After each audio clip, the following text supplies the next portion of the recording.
Maya had been with David for 2 whole years, and she thought she knew everything there was to know about him. They met at a coffee shop downtown where she was working late on a presentation, and he was there doing the same thing. One conversation led to another, and before they knew it, they were inseparable. David was different from anyone she'd ever dated. He was kind, funny, and genuinely interested in her dreams and goals. When she told him about her plans to get promoted to senior marketing director, he celebrated with her.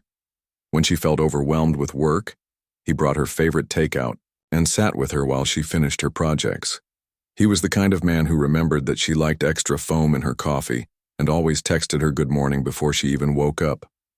But there was one thing that always seemed a little strange to Maya. Whenever she asked about his family, David would get this look on his face like he was trying to solve a difficult math problem. He'd tell her bits and pieces. His dad was a lawyer. His mom used to be a teacher. He had a younger sister who was in college. But he never went into details, and he definitely never suggested she meet them. Maya didn't push it at first. She figured everyone had their own timeline for family introductions. Her own parents had been asking about David for months, and she'd already brought him to 2 family barbecues and her cousin's birthday party. Her mom loved him, and her dad said he was good people, which was high praise coming from him. But after 2 years, it started to feel weird. Maya's friends began making jokes about her mystery boyfriend and whether his family actually existed. Her best friend Keisha was especially direct about it. "Girl, if a man won't bring you home after 2 years, something is wrong with that picture," she said one day over lunch. So Maya finally brought it up with David. They were at his apartment, cooking dinner together like they did every Sunday. She was stirring the pasta sauce when she decided to just go for it. "David, I've been thinking," she said, trying to keep her voice casual. "We've been together for a while now, and I still haven't met your parents. Is there a reason for that?" David stopped chopping vegetables and got that same complicated look on his face. He was quiet for a long moment, and Maya could practically see the wheels turning in his head. "It's not that I don't want you to meet them," he said finally. "It's just, they're kind of traditional.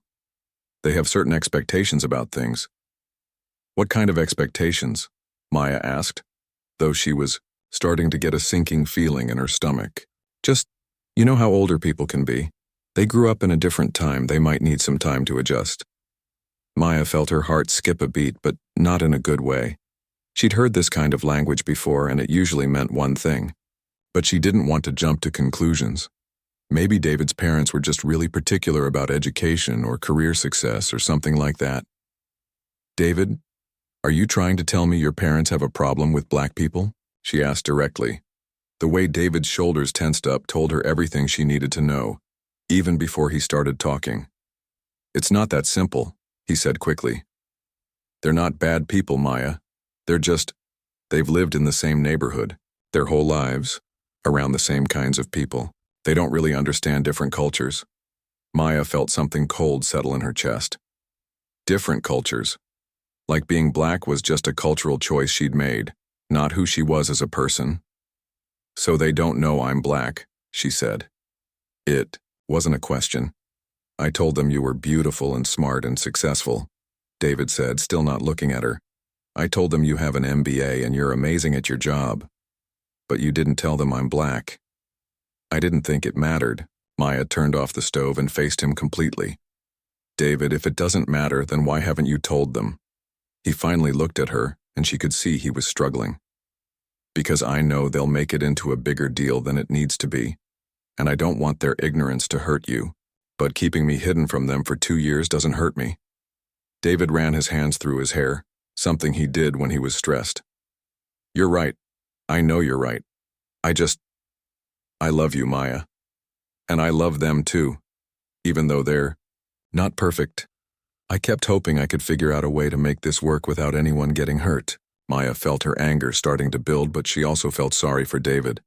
She could see that he was genuinely torn up about this, but that didn't make it okay.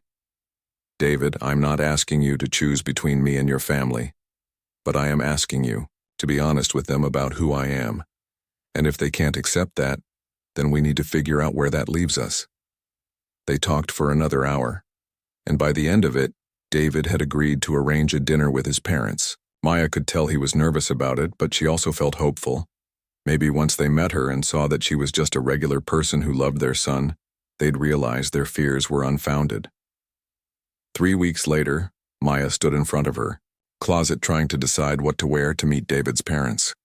She'd been to plenty of important meetings and presentations, but this felt different. This felt like she was going to be judged not just for what she said or did, but for who she was as a person. She finally settled on a navy dress that was professional but not too formal, with a cardigan that made her look approachable. She wanted to strike the right balance between showing that she was successful and showing that she wasn't trying too hard. David picked her up at 6, and she could tell he was as nervous as she was. His hands were shaking a little when he opened the car door for her, and he kept adjusting his tie at red lights. "Are you sure about this?" he asked as they pulled into his parents' driveway. Maya looked at the big house with its perfect lawn and expensive cars in the driveway. "I'm sure," she said, though her stomach was doing flips. The first sign that things might not go well came when David's father opened the door. Maya watched his face change when he saw her, like he was solving a puzzle he didn't want to solve. His smile became stiff, and instead of the warm greeting she'd been hoping for, she got a formal handshake and a "nice to meet you." David's mother was waiting in the living room, and Maya could tell immediately that she'd been prepared for this moment.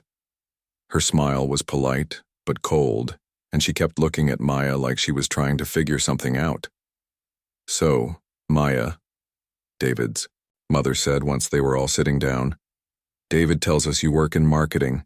What kind of background do you come from?" It was a strange way to phrase the question, and Maya felt her guard go up. But she answered honestly, talking about growing up in the city, her parents' jobs, her education. "And your family?" David's father jumped in. "Are they originally from around here?" Another weird question. Maya explained that her parents had moved to the city when she was young, that her dad worked for the postal service and her mom was a nurse. The questions kept coming, each one feeling a little more pointed than the last. Where did she go to church? What kind of music did she listen to? Did she have a lot of family in the area? Each question felt like they were trying to put her into a box, to confirm whatever assumptions they'd already made about her. David tried to steer the conversation toward Maya's accomplishments, talking about her recent promotion and the big campaign she'd just finished. But his parents seemed more interested in asking about her background than hearing about her success. By the time they sat down for dinner, Maya knew exactly what was happening. These people had already decided they didn't like her, and it had nothing to do with her personality or her qualifications. They were polite enough not to say anything directly, but their discomfort was obvious in every forced smile and awkward pause. The worst part was watching David. She could see him getting more and more uncomfortable as the evening went on. But he didn't know how to fix it.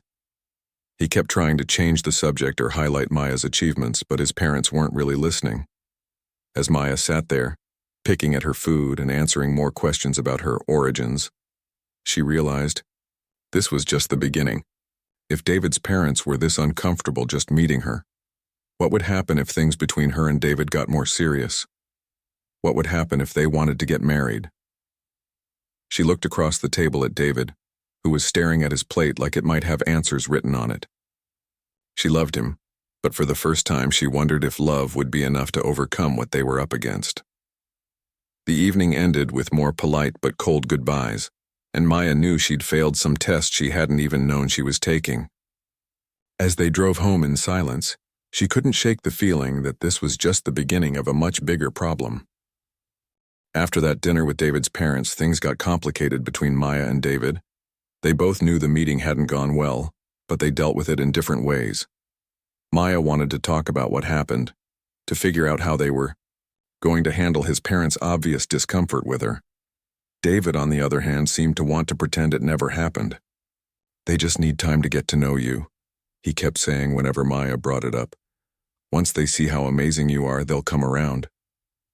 Maya wasn't so sure about that, but she loved David enough to give it a chance. Maybe he was right. Maybe his parents were just shocked and needed time to adjust their expectations.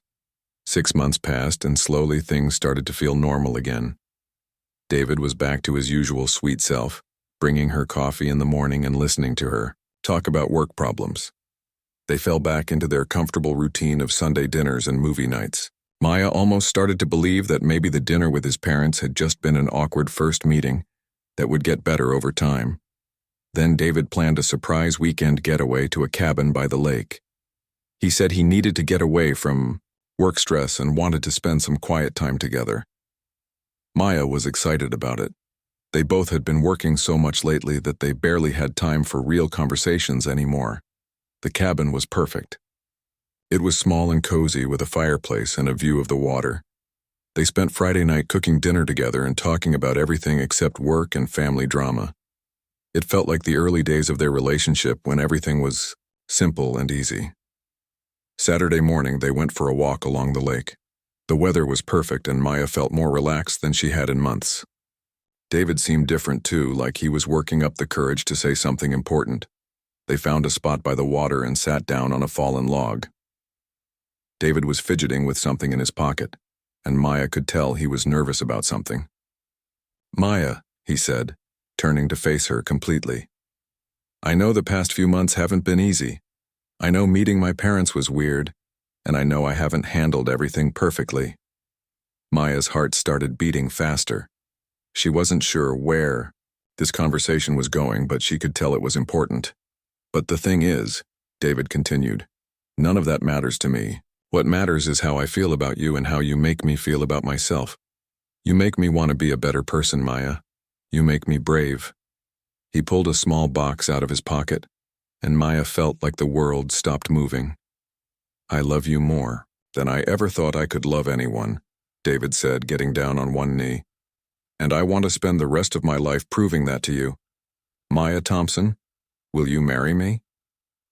The ring was beautiful, but that wasn't what made Maya start crying. It was the look on David's face, the way his voice shook when he asked the question, the way he looked at her like she was the most important thing in his world.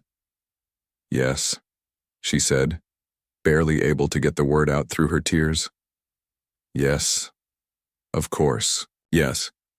They spent the rest of the weekend planning their future together. They talked about where they wanted to live, how many kids they wanted, what kind of wedding they'd have. David suggested a small ceremony, maybe just close family and friends. Maya agreed, thinking that maybe a smaller wedding would be easier for his parents to handle. They drove home Sunday evening, both of them practically glowing with happiness. Maya kept looking at her ring and couldn't stop smiling. She called her parents as soon as they got back to her apartment, and her mom started crying with joy. Her dad got on the phone and said he was proud to have David as a future son-in-law. "When are you going to tell his parents?" Maya's mom asked. Maya looked at David, who was listening to the conversation. "We'll call them tonight," she said, squeezing David's hand. After Maya hung up with her parents, David suggested they order pizza and call his parents together. Maya could tell he was nervous again, but she thought it was just normal engagement jitters. David dialed his parents' number and put the phone on speaker. His mother answered on the third ring. "David, honey, what a nice surprise," his mom said. "Your father and I were just talking about you."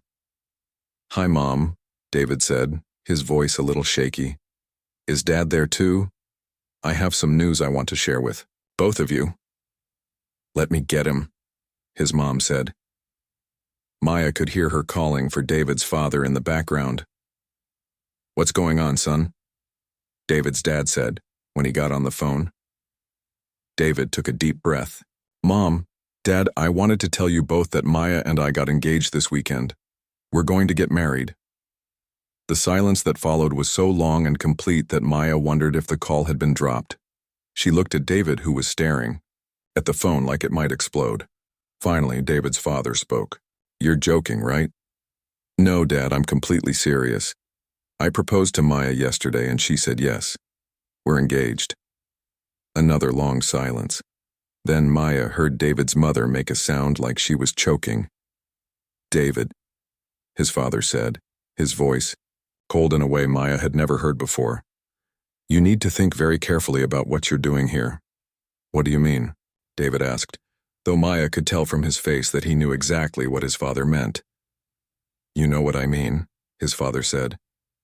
This girl is not right for our family. She doesn't fit with our values, our traditions, our way of life. Maya felt like someone had punched her in the stomach. She looked at David, whose face had gone completely white. Dad, you barely know Maya, David said. If you just gave her a chance. I know enough, his father interrupted. And I know that no son of mine is going to throw his life away on someone who doesn't belong in our world. David's mother finally found her voice. David, honey, you're making a mistake. You're young, you're confused.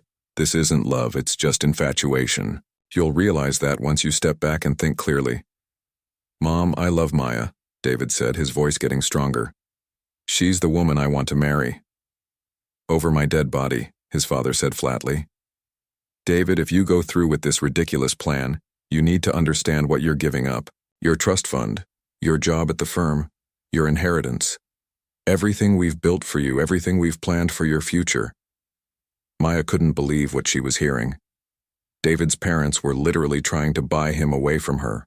You can't be serious, David said. I'm completely serious, his father replied. You have a choice to make, David. You can have your family, your career, your financial security, or you can have her. But you can't have both. David's mother started crying. David, please don't do this to us. Please don't bring this shame on our family. Think about your sister. Think about how this will affect her. Think about our reputation in the community. Maya felt sick. She grabbed David's arm and shook her head, trying to signal that he should hang up the phone. This conversation was getting worse by the minute. I need some time to think, David said quietly. You have 1 week, his father said. 1 week to come to your senses and end this nonsense. If you don't, then we'll consider our relationship over. The line went dead. Maya and David sat in silence for a long time, staring at the phone. Maya's hands were shaking and she felt like she might throw up. David looked like he was in shock. I can't believe they said those things, David finally whispered. Maya didn't know what to say. Part of her was furious at David's parents for their cruelty. But another part of her was scared about what this meant for her and David. She'd always known his parents didn't like her, but she never imagined they would go this far. David, she said carefully, what are you going to do? David looked at her with tears in his eyes. I don't know, he said. I honestly don't know. That night, Maya lay awake staring at her engagement ring, wondering if she was about to lose the man she loved to his parents' prejudice. She thought about her own parents, who had welcomed David with open arms from the very beginning. She thought about how different things could be if love was the only thing that mattered. But as she listened to David tossing and turning next to her, she realized that sometimes love wasn't enough. Sometimes the world had other plans. The week after David's parents gave him their ultimatum was the longest week of Maya's life. David barely slept, barely ate, and spent most of his time staring out the window like he was looking for answers in the clouds. Maya tried to be supportive, but she was fighting her own battle with hurt and anger. Maybe we should take a break, she suggested one evening when David seemed particularly lost, until you figure things out with your family. No, David said quickly, grabbing her hand. That's not what I want. I just need to find a way to make them understand. But Maya was starting to realize that some people didn't want to understand. Some people had made up their minds, and no amount of talking was going to change that. When the week was up, David called his parents and told them he was staying engaged to Maya. Maya thought that would be the end of it. She thought his parents would either accept their decision or cut them off completely. She had no idea that the real battle was just beginning. The first sign that things were about to get much worse came when David's sister called. Lisa was in her last year of college, and Maya had always thought she seemed nice during their brief conversations, but this phone call was different. David, I'm really worried about you, Lisa said, her voice full of concern. Mom and Dad are so upset. Mom hasn't stopped crying since you called. Maya was sitting right there, but Lisa talked like she didn't exist. I just think you should really consider what you're giving up, Lisa continued. Your whole future, your career, everything Dad has built for you. Is it really worth it for someone you've only known for 2 years? David tried to explain that he loved Maya, that she was a good person, that his parents were being unfair. But Lisa had clearly been coached on what to say. I'm sure she's nice, Lisa said in a tone that suggested she didn't think Maya was nice at all. But David, you have to think about compatibility. You two come from such different worlds. How is that going to work long term? After David hung up, Maya felt like she'd been slapped. Different worlds. Like she was from another planet, instead of just a different neighborhood. The phone calls from family members didn't stop there. David's uncle called to talk about family loyalty. His aunt called to share her concerns about mixed marriages and how hard they were on children. His cousin called to remind him about all the opportunities he'd be losing. Each conversation chipped away at David a little more. Maya could see him getting worn down, questioning himself, wondering if maybe everyone else was right and he was wrong. But the worst part wasn't the phone calls. It was what started happening when they went out together. The first incident happened at a work party for David's law firm. Maya had been to these events before, and while she'd never felt completely comfortable, people had always been polite to her. This time was different. Conversations stopped when she walked into rooms. People who used to chat with her about work or the weather suddenly seemed very busy with their drinks. When she tried to join a group discussion about a recent court case, the conversation awkwardly shifted to something else. David noticed it too, but he didn't know what to do about it. Maya could see him looking around confused, trying to figure out why people were acting so strange. The answer came when Maya went to the bathroom and overheard 2 women talking by the sinks. I can't believe David is actually going through with this, one of them was saying. His parents are absolutely devastated. I heard she's just after his money, the other woman replied. I mean, what else could it be? They have nothing in common. Poor Linda, the first woman said. She's been calling everyone she knows, trying to figure out how to handle this situation. Apparently, they've tried everything to make him see reason. Maya stood in the bathroom stall, feeling like she might be sick. These people were talking about her like she was some kind of gold digger, like her feelings for David weren't real. When she came out of the bathroom, both women looked embarrassed, but not apologetic. They just walked away without saying anything. The ride home from the party was quiet. David could tell something was wrong, but Maya didn't know how to explain what she'd heard without making him feel worse than he already did. Things got worse at work for Maya, too. Her boss, who had always been supportive of her career, suddenly started questioning her decisions. Projects she'd been leading were reassigned to other people. Her ideas in meetings were ignored or dismissed. Maya couldn't prove it, but she suspected. That word had gotten around about her engagement in the drama with David's family. The city's professional community was smaller than people realized, and gossip traveled fast. The stress was affecting everything. Maya wasn't sleeping well, and she was having trouble concentrating at work. She'd always been confident and outgoing, but now she found herself second-guessing everything she said and did. David was having his own problems. His father had made good on his threat about the job at the law firm. David wasn't fired, but suddenly he was getting the worst cases, the most difficult clients, the least interesting work. His colleagues, who used to include him in their lunch, plans and after-work drinks, were keeping their distance. It's like I'm invisible, David told Maya one evening. People look right through me like I'm not even there. Maya knew the feeling, but she also knew that David was experiencing just a tiny taste of what she dealt with as a black woman every day. The difference was that David could make it stop anytime he wanted. All he had to do was break up with her. That thought scared Maya more than anything else. Not just because she loved David, but because she was starting to see how this whole situation was affecting him. He was getting quieter, more withdrawn. He was starting to question himself in ways that worried her. The breaking point came when David's parents arranged what they called a family dinner, but which was obviously an ambush. They invited David's aunt and uncle, his grandparents, and 2 family friends.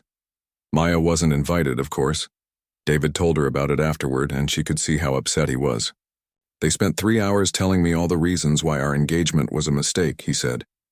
They brought up everything from my career to our future kids to what people at the country club are saying. What did you tell them? Maya asked. I told them I love you and that nothing they say is going to change that, David said. But he didn't sound as sure as his words suggested. David, Maya said carefully, you know you don't have to choose me over your family, right? If this is too hard, don't say that, David interrupted. That's exactly what they want you to think. They want you to feel so guilty and uncomfortable that you'll leave on your own. Then they can pretend like they never did anything wrong. Maya appreciated that David could see what his family was doing, but knowing their strategy didn't make it any less effective. She was starting to feel like she was drowning in all the negativity and judgment. Her own family was worried about her. Her mom could tell that something was wrong, and she kept asking if Maya was okay. Her dad, who usually stayed out of relationship drama, actually asked if David was treating her well. It's not David, Maya tried to explain. It's his family. They don't think he should be with me. Her parents exchanged a look that told Maya they understood exactly what was happening. They'd faced their own share of prejudice over the years, and they recognized the signs. Baby, her mom said gently, you can't fight everyone else's battles for them. David has to decide for himself what kind of man he wants to be. Maya knew her mom was right, but it didn't make things any easier. She loved David, and she wanted to fight for their relationship. But she was starting to wonder if love was enough when you were up against this much organized opposition. The worst part was that she could see David wavering, not because he loved her any less, but because the pressure was constant and overwhelming. Every day brought new problems, new confrontations, new reasons why their relationship was supposedly doomed. Maya found herself making a mental list of all the things she'd given up or changed since this whole mess started. Her peace of mind, her confidence at work, her comfort in social situations, her relationship with some of David's friends who had clearly chosen sides. She was starting to wonder if David was making his own list, and whether she was worth everything he was losing. As Maya lay in bed one night, listening to David toss and turn beside her, she realized that his parents' strategy was working. They were wearing both of them down, making them question themselves and each other. They were turning their love into something that felt hard and complicated instead of joyful and natural. Maya had always believed that love could conquer anything, but she was learning that sometimes the world had other plans. The question was whether she had the strength to keep fighting, or whether it was time to save herself before the damage became too great to repair. Maya had been dealing with David's family drama for months, but nothing prepared her for what happened at his cousin Tony's wedding. When the invitation arrived, Maya wasn't sure they should go. The past few months had been so stressful, and she knew David's entire extended family would be there. Maybe I should just stay home, she suggested when David showed her the invitation. It might be easier for everyone. David looked hurt. Maya, you're my fiancée. Of course you're coming, with me. Tony specifically asked me to bring you. Maya doubted that Tony had specifically asked for her, but she could see that this was important to David. He'd been feeling guilty about how his family had been treating her, and he wanted to prove that things could be normal. So Maya bought a new dress, got her hair done, and prepared to spend an evening with people who clearly didn't want her there. She told herself she could handle it. She'd been handling it for months. The wedding was at a fancy country club, the kind of place where Maya felt like everyone was watching her even when they weren't. As soon as she and David walked into the reception, she could feel the tension in the room shift. David's relatives gave them polite but cold greetings. His aunts and uncles managed tight smiles and brief handshakes. His grandparents barely acknowledged Maya's existence. It was like they'd all agreed on exactly how to treat her. But the real problem became clear when they found their assigned table. Maya and David had been seated at table 12, which was in the very back of the room, far away from the family tables. Looking around, Maya realized they were sitting with people she'd never met before, distant family friends and plus ones who clearly didn't know anyone else. This is weird, David said, looking at the seating chart. We should be at table 4, with my cousins. Maya knew exactly what had happened, but she didn't want to make David feel worse. Someone had deliberately moved them away from the family, like they were embarrassed to have her sitting with the important relatives. Throughout dinner, Maya tried to make conversation with the other people at their table, but it was awkward. Everyone could tell that something was off about the seating arrangement, and Maya felt like she was wearing a sign that said, "Unwanted guest." The worst part was watching David's family from across the room. They were laughing and talking, taking pictures together, clearly having a great time. Occasionally, one of them would glance over at Maya and David's table with what looked like pity or disapproval. David kept apologizing under his breath. "I don't understand why they're being like this," he said. "This isn't who they usually are." Maya wanted to tell him that this was exactly who they were, but she bit her tongue. David was still hoping his family would come around, and she didn't want to be the one to crush that hope completely.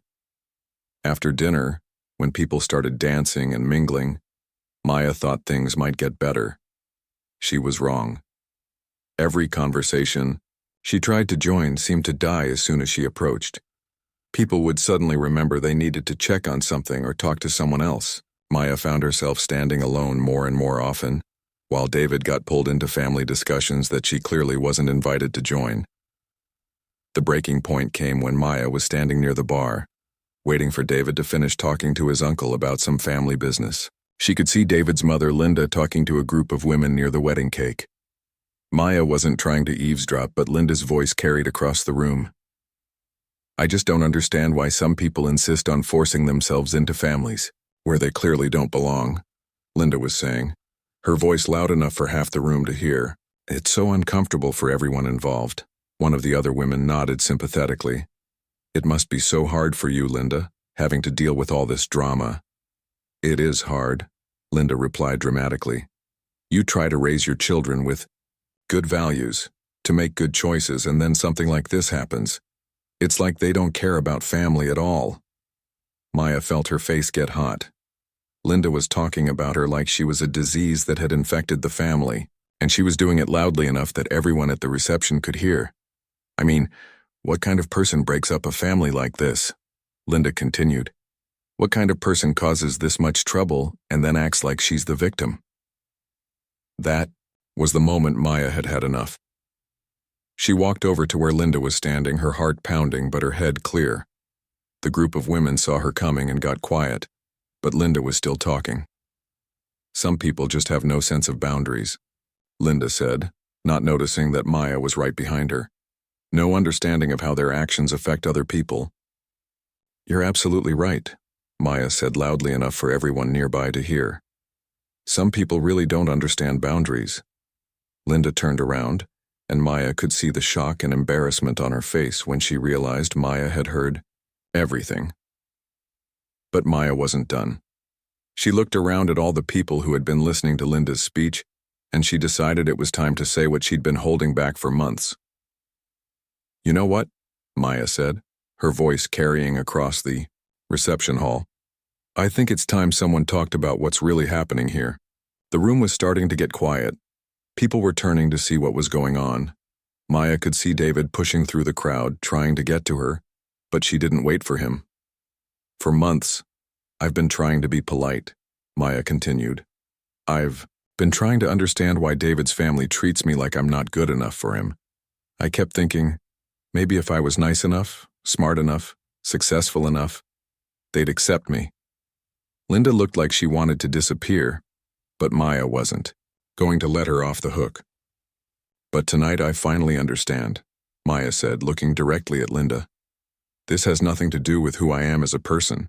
This has nothing to do with my education, my job, my character, or how much I love your son. This is about the color of my skin, and no amount of being nice is going to change that." The reception hall was completely quiet now. Even the band had stopped playing. Maya could see shock on some faces, embarrassment on others, but she also saw some people nodding in agreement. "You want to talk about family values?" Maya continued, her voice getting stronger. "Let's talk about the value of treating people with respect. Let's talk about the value of judging people by their character instead of their race. Let's talk about the value of loving your children enough to support their happiness. David had finally reached her and was standing beside her, but Maya wasn't finished. I have been nothing but respectful to this family, she said, looking around the room at all of David's relatives. I have tried to fit in, tried to prove myself, tried to be what you wanted me to be, but I'm done with that now. She turned back to Linda, who looked like she might cry. You want to know what kind of person I am? Maya asked. I'm the kind of person who loves your son enough to put up with months of your cruelty. I'm the kind of person who has tried to keep this family together, even when you've done everything possible to tear it apart. I'm the kind of person who deserves better than this. Maya looked around the room one more time. I won't apologize for loving David. I won't apologize for being black, and I definitely won't apologize for standing up for myself. She turned to David, who was staring at her with a mixture of love and amazement. I'm going home, she said quietly, just to him. When you decide what kind of man you want to be, you know where to find me. Maya walked out of that reception hall with her head held high, leaving behind a room full of people who had just learned that she wasn't going to be their victim anymore. As she waited for her taxi outside, Maya felt something she hadn't felt in months. She felt proud of herself. She felt strong. She felt like herself again. She had no idea what would happen next with David or his family, but she knew one thing for sure. She was done being ashamed of who she was, and she was done letting other people's prejudice make her feel small. Whatever came next, she would face it as herself with dignity and strength. And if David's family couldn't handle that, then that was their problem, not hers. Maya went home after the wedding and did something she hadn't done in months. She turned off her phone, ran a hot bath, and sat in the quiet of her own apartment without worrying about anyone else's feelings or problems. For the first time since this whole mess started, she felt like herself again. She didn't know what would happen with David, and honestly, she was tired of worrying about it. She'd said what needed to be said at that reception, and now it was up to other people to figure out how they wanted to respond. What Maya didn't know was that her words at the wedding had started something she never expected. The first person to be affected was David's younger sister, Lisa. She'd been at the wedding, sitting at the family table when Maya made her speech. Lisa had always gone along with her parents' disapproval of Maya because it was easier than causing trouble. But hearing Maya speak so honestly about what the family had been doing made Lisa realize how wrong they'd all been. 2 days after the wedding, Lisa called David. I owe Maya an apology, she said without even saying hello first. Actually, I owe her a huge apology. David was surprised. Lisa, what are you talking about? I'm talking about the fact that we've all been terrible to her for months, and I've been too much of a coward to say anything about it, Lisa said. David, what she said at the wedding was right. This whole thing has been about race from the beginning, and we've all been pretending it was about something else. David felt relief wash over him. He'd been wondering if he was crazy, if he was the only one who could see how unfair his family had been. I've been thinking about it for 2 days, Lisa continued. And I keep remembering how Maya tried to be nice to all of us even when we were being cold to her. I remember how excited you were when you first started dating her, before Mom and Dad made you feel like you had to choose sides. So what do I do now? David asked. You fight for her, Lisa said firmly, and you stop caring so much about what Mom and Dad think. David, you're a grown man. You get to decide who you want to spend your life with. That conversation with Lisa gave David the courage to do something he should have done months ago. He went to his parents' house and told them exactly how he felt about the way they'd treated Maya. You've been cruel and unfair, he told them. And you've made me ashamed of my own family. His parents tried to defend themselves, tried to say they were just looking out for his best interests. But David wasn't listening to those excuses anymore. Maya is the woman I love, he said. She's kind, she's smart, she's successful, and she makes me happy. If you can't accept that, then we don't have anything else to talk about. His father threatened again to cut him off financially. His mother cried and said he was breaking her heart. But David had finally realized that he couldn't live his life trying to make other people happy if it meant giving up his own happiness.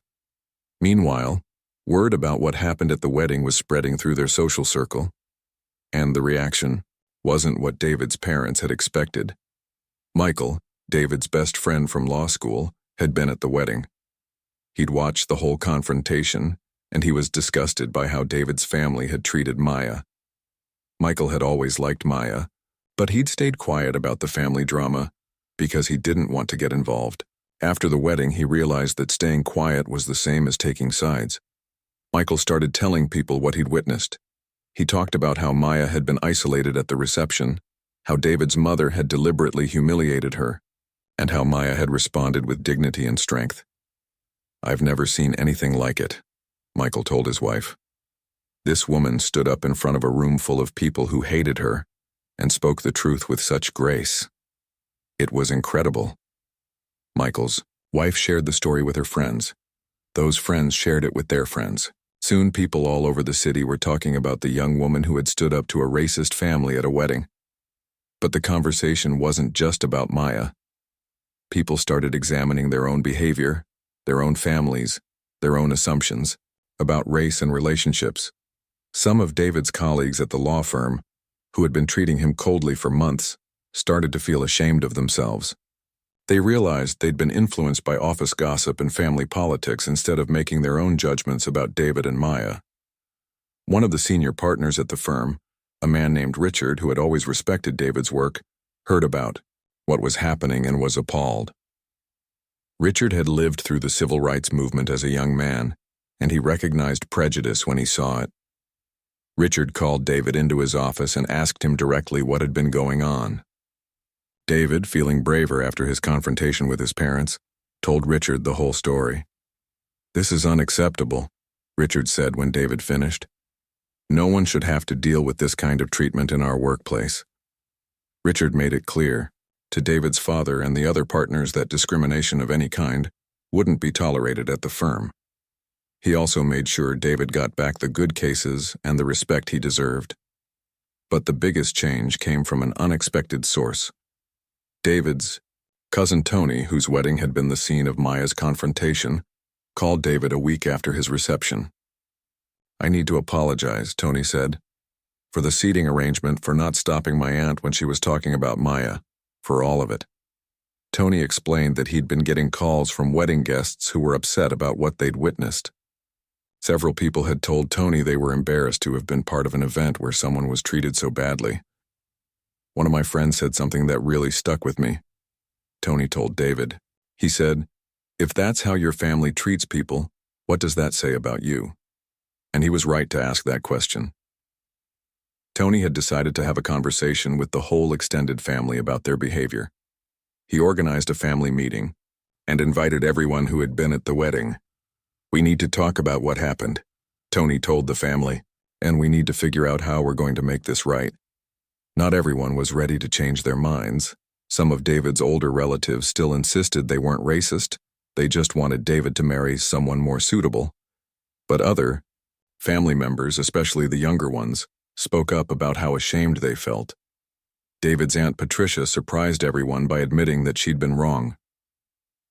"I let my fears and prejudices guide my behavior," she said, "and I hurt people because of it. That's not who I want to be." The family meeting didn't solve everything overnight, but it started important conversations that had been avoided for too long. While all this was happening, Maya was trying to rebuild her own life. She'd been so focused on David's family drama that she'd lost sight of her own goals and dreams. She threw herself back into her work, started exercising again, and spent time with friends who loved and supported her. Her boss, who had been treating her differently for months, seemed to realize his mistake and started giving Maya good projects again. Maya suspected that word had gotten around about what really happened and people were examining their own behavior. 3 weeks after the wedding, David showed up at Maya's apartment with flowers and a long letter he'd written. "I know I messed up," he said. "I know I should have stood up for you from the beginning, and I know I let my family's prejudice hurt the woman I love." David told Maya about all the conversations he'd been having, all the changes that were happening in his family and social circle. He told her about cutting ties with his parents' money and influence, about demanding respect at work, about choosing love over fear. "I can't promise that everyone will change their minds about us," David said. "But I can promise that I'll never, again, let anyone treat you with disrespect, including my own family." Maya listened to everything David had to say. She could see that he had changed, that he'd finally found the courage to fight for their relationship. But she also knew that some damage couldn't be easily repaired. "David, I love you," she said, "but I need to know that you're choosing me because you want to, not because you feel guilty about what happened." They talked for hours about trust, about respect, about what they both needed to feel secure in their relationship. It wasn't an easy conversation, but it was an honest one. In the end, they decided to start over in some ways. They moved to a new city where David found a job at a law firm that valued diversity and inclusion. They built a life surrounded by friends who accepted and celebrated their relationship. David's relationship with his parents remained complicated, but some family members, including Lisa and Tony, made real efforts to welcome Maya and build genuine relationships with her. The experience had changed both Maya and David in important ways. Maya had learned to stand up for herself and never compromise her dignity for anyone. David had learned that love requires courage, and that choosing the easy path isn't always the right path. A year later, they had the wedding they'd always wanted. Surrounded by people who genuinely loved and supported them, Maya's parents walked her down the aisle, and David's sister Lisa stood as one of Maya's bridesmaids. As Maya looked out at their wedding guests, she thought about how different things could have been if she'd stayed quiet that night at Tony's wedding. Her courage to speak the truth had started a chain reaction that changed not just her own life, but the lives of everyone around her.